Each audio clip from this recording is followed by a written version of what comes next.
After I got out of bed, I made myself a small breakfast and got changed into my favorite outfit. Croven's gone, and the bus I take out into town should be arriving any minute now. Where should I go today? If I say the cemetery, are you gonna tell me no? Ah. Well. The library. I decided to go to the library. There's nothing quite like a good book. My favorite kind of books are mysteries. Not necessarily murder mysteries, but mysteries in general. In fact, I kind of prefer it when the mysteries don't involve anyone dying. There's a lot less tension there, you know? But maybe I'm just too soft. I also quite enjoy manga, especially the shoujo kind.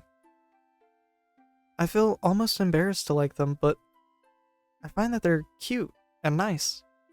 And I like seeing characters fall in love. Yeah, a shoujo. Maybe that's what I'll try to find at the library today. I stepped into the library and began to make my way over to my favorite spot, a tucked away corner in the library, right by a single window. Sometimes I'd spend an entire day in that corner just reading. I've even managed to finish entire books without leaving the library. I looked forward to doing something like that again today, but when I got to my favorite spot, I noticed a man was already sitting there. I was surprised because usually this library was pretty empty. This man, he's familiar. I've met him before. Oh, my apologies. Did I take your seat? Oh, it's you. Mary. Mary Ansa. Yes? That's right.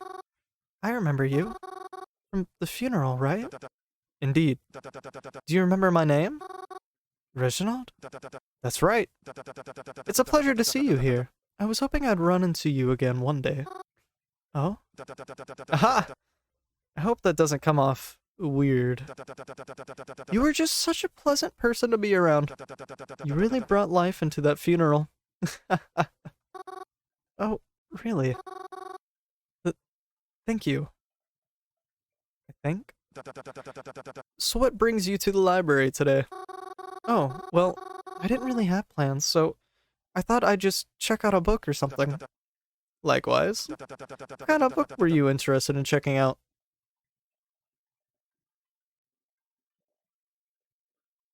I I don't I don't see a purpose in lying. I'm um I'm actually here to look for a shoujo manga. Shoujo manga? What's that? Oh, um, it's like, do you know what a manga is? I have an idea, but I can't say I've ever read one myself. Well, it's like one of these, but it usually centers around the romance between the two main characters. And sometimes they're like friends or rivals. But, but I really like the comedy ones, because you get cute jokes mixed into the romance. But sometimes the drama ones are really cute too, and they can get really intense. And, sorry, I'm rambling. I'm not good at explaining things. No worries. I think you did a good job. Shoujo. Sounds interesting. Perhaps I'll check one out myself later. I'm trying to be more open to new things after all. Anyways, what are you here to read? Me? I'm reading Manslaughter on the Disorient Locomotive. Oh, I've been meaning to read that one too. Do you want it, then? What? Oh, no, that's okay. Please, take your time. Just, if you wouldn't mind, would you tell me when you're done with it? You know, so I could maybe read it later? I'm fine with that. Though, I've already gotten pretty far in, and I don't think I'll be finished by today. You have a cell phone? Yes. Would it be alright if I have your number? That way I can notify you as soon as I'm finished. And well, I'd like to try and be friends too, if that's alright. Oh, really? I mean, yeah, of course. Reginald and I exchanged phone numbers. I was shocked he even remembered me, but I'd considered meeting him again a pleasant surprise, and one I really appreciated. After our exchange, I picked out a Xiaoju book from one of the shelves and began to read in one of the other spots in the library. I ended up liking it so much, I looked for the other books and brought 2 or 3 home with me to read later. After I came home, had dinner, and cleaned the kitchen up, I began my usual nighttime routine. I got changed into pajamas, brushed my teeth, sat on my bed, and texted whoever they are. Hi, it's me again. Are you there? Yes. You're still not going to tell me anything, are you? No. Can I ask you something? Even if you won't give me an honest answer anyways? Okay. Are you the Blackwood Butcher? Would I tell you if I was? Are you afraid for their safety? Of course. Why wouldn't I be? I see. Should I be afraid for my own safety? Who am I to tell you what you should and shouldn't be afraid of? Your fears are your own to judge. You're way too vague. Why'd you even contact me to begin with? I thought you'd like to know about your parents. I'm only trying my best to keep you happy. You think I'm happy? Maybe not now, but you will be. I have to go now. Goodbye. Goodbye. After another frustrating and unsettling night of text messages, I got under the covers and tried my best to sleep. It wasn't easy, and I had a lot of difficulty trying. I don't remember exactly when, but eventually I was able to sleep, even if not peacefully. Dad? Yes, sweetheart? Yes? Is something wrong? Mama told me that Uncle Ray died. Did she now? Are we going to go see him? No. You don't need to worry about that. I don't? But, listen, Mary. Normally when someone passes, you hold a funeral for them, right? Yeah. The thing about funerals, though, is that they're for people who are worth remembering. Jesus Christ. Okay. Fuck, Uncle. I woke up late the next morning. I must have been pretty tired after the last few days. I dragged myself out of bed and followed my normal morning routine. Got changed into my favorite outfit, had breakfast, etc. And of course, Croven once again was... Croven was once again nowhere to be seen. However, when I checked my phone that morning, I realized he had sent me a message. To my surprise, there were other messages there as well for my new friends. Who should I read first?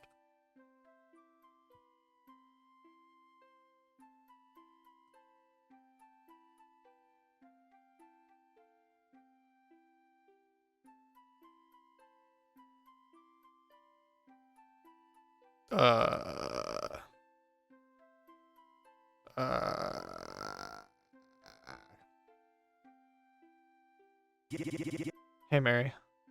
I'm sorry. I know I've been acting pretty nasty to you lately. I hope you know I don't mean it. Have you been to Planet Dollars yet? I'll be heading there for lunch today.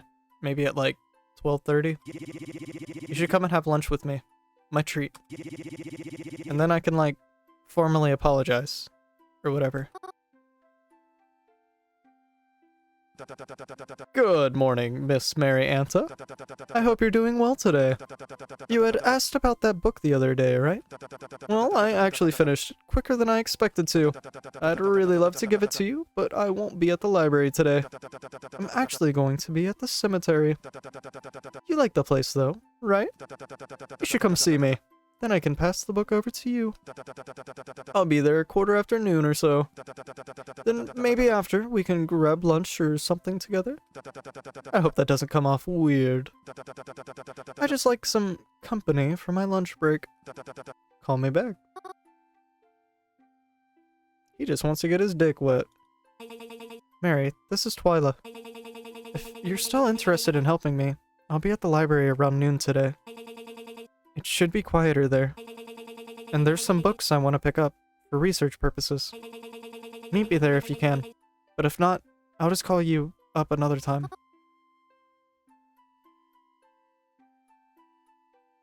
I was messaged by each of them. However, I think I'll only have time to meet up with one of them today. Where should I go today then? I think I should go see my cousin. It was a tough choice, but I had to choose one of them.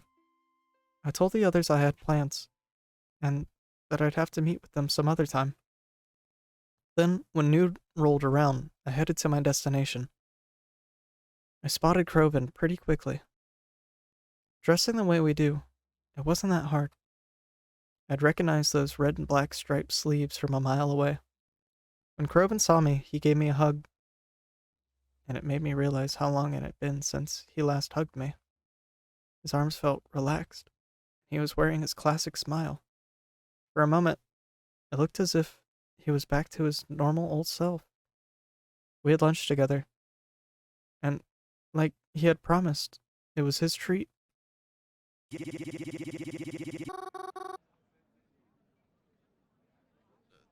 So you definitely dabbed? Of course I did. You know, I had to do it to him. That's so you. I know, right? I thought about mentioning how happy I was that he was starting to feel alright. But I was worried that bringing it up, he might get upset again.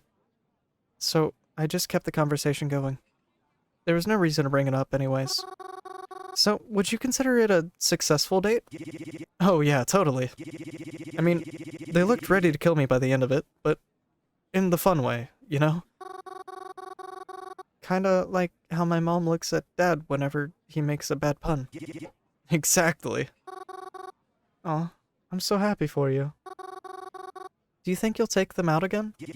Maybe. Wow. Going on a date sounds fun. Oh, don't worry, Mars. Someone will take you out too. One day. So, anyways, do you like it here? The Planet Dollars, I mean. I always thought it was overhyped, but now that we have one, it actually ain't too shabby. Oh, actually, I've been here before. Oh, you have? When? Oh, I was here just the other day, 'cause I wanted to check it out. Funnily enough, we sat at this table too. Oh, you did? Wait. Who's we? Did you suddenly make friends behind my back? Huh? Oh. When I was here... When I was here, the place was pretty packed, so the only empty seat was at this table.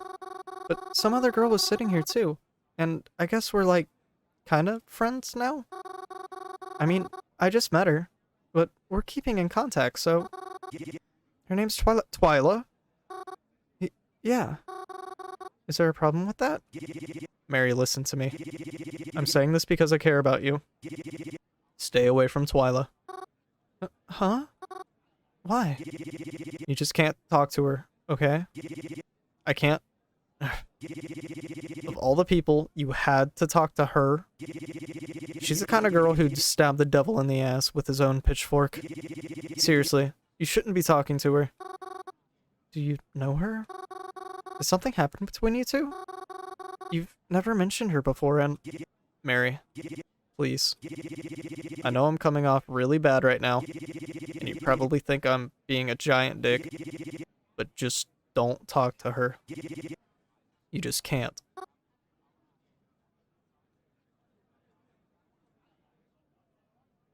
I wanna be her friend. It's not like I have a lot. Or any. Oh, So I don't count? Please, you know it's nothing like that. You've always been able to make friends wherever you go. You, you know I'm not that lucky. I don't know why you don't like her, but maybe I can put in a good word for you or something. Please, Kroven. I've already talked to her a bit. I know she's a bit abrasive, but she said she might need my help with something important. And I want to help her. Can you look past whatever you don't like about her for me? Fine. Whatever. If you want to be friends with her that badly, then go ahead. But you better be fucking careful. And don't say I didn't warn you about her. Whether you get it or not, I'm trying to protect you. Kroven. Kroven was still salty over Twyla, even after I had attempted to drop the conversation.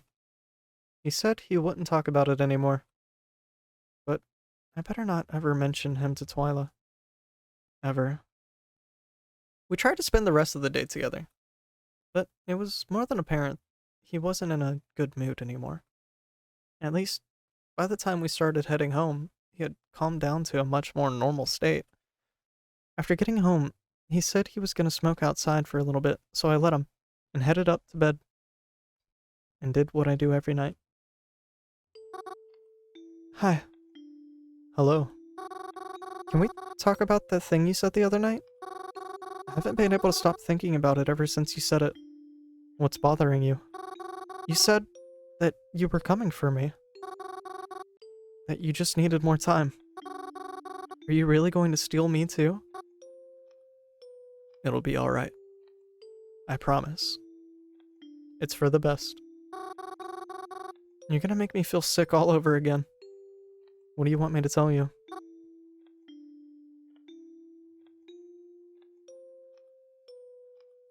Is that really what you want?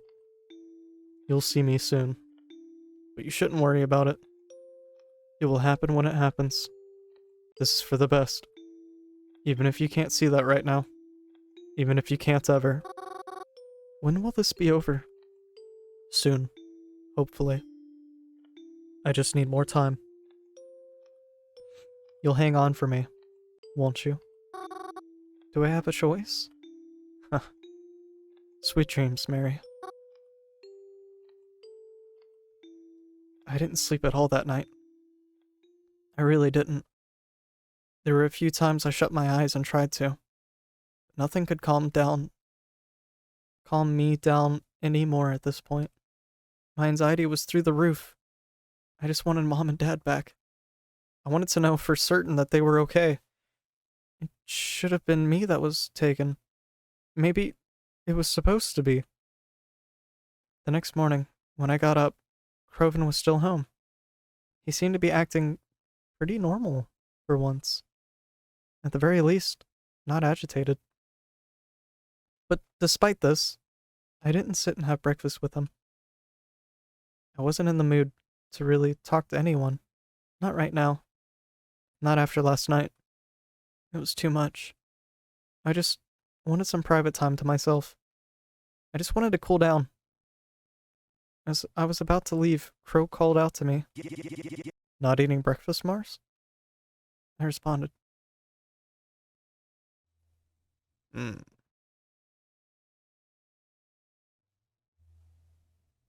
Not today.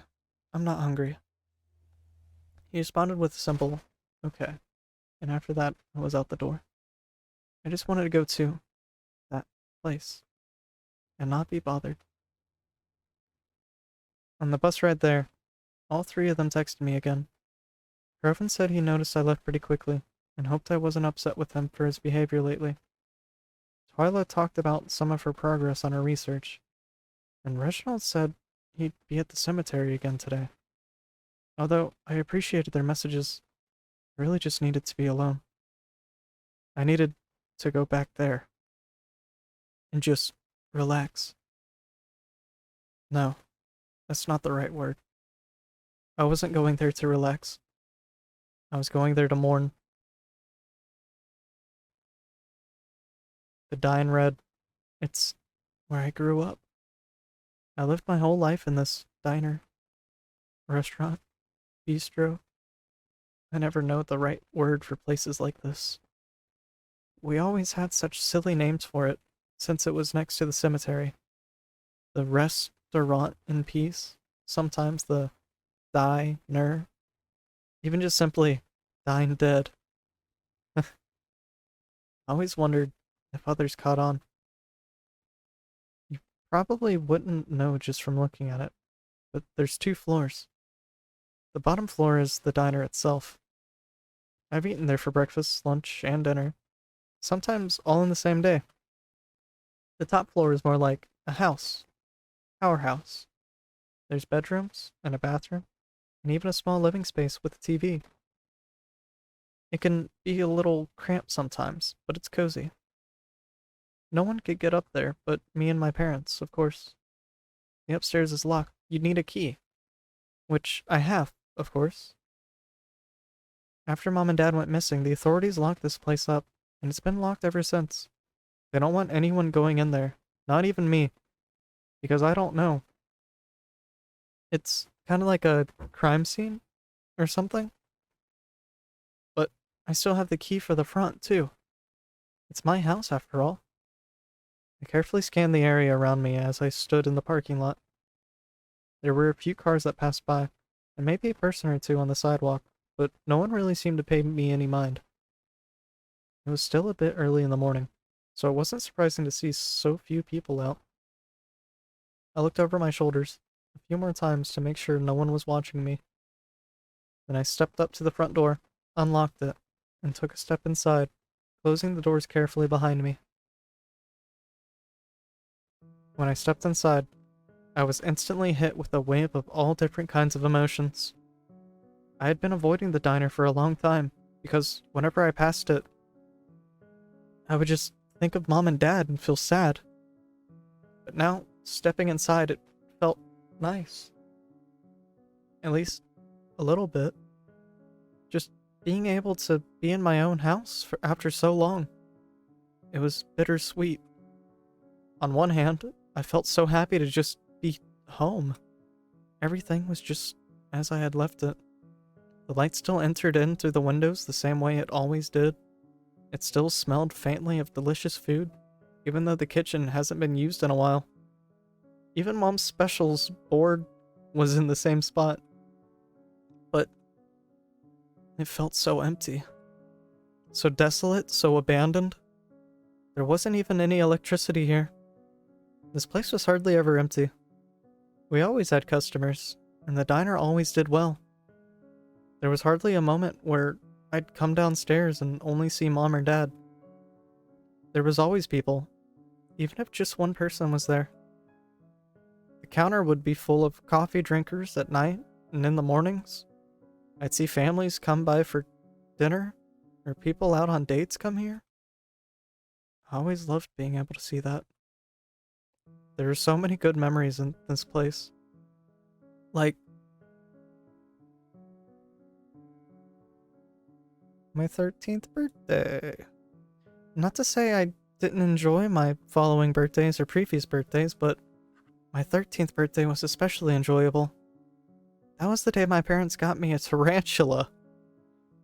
I had been begging them for months, and they finally gave in and let me get one. I always loved tarantulas, despite the way others often view them. Or maybe it was in spite of how people viewed them. But I always knew they were gentle, if you were nice to them. The way you should be. I picked the biggest and fuzziest one they would allow me to get. I named her Shelly. And I'd collect seashells to put in her enclosure. I even put cute little bows on the outside of it. I always wanted to show Shelly to others, but of course, they didn't like her as much as I did. Wonder why. I really love Shelly, but she ended up getting sick. Really sick. None of the vets could even figure out what was going wrong with her. Around sometime last year, she died. I was so miserable. I didn't even want to eat. But my mom knew my weaknesses. She began making all of my favorite foods for me. And it was hard being hungry and miserable at the same time. Even though it was just food, it helped me feel a lot better. Standing here, it's almost as if I could smell her still making it. And Dad would sit with me at the counter and make sure I got my fair share of dad puns for the day. I loved being able to sit with them and eat and just joke around, but now it was all covered in dust, and no one's here. Where should I go?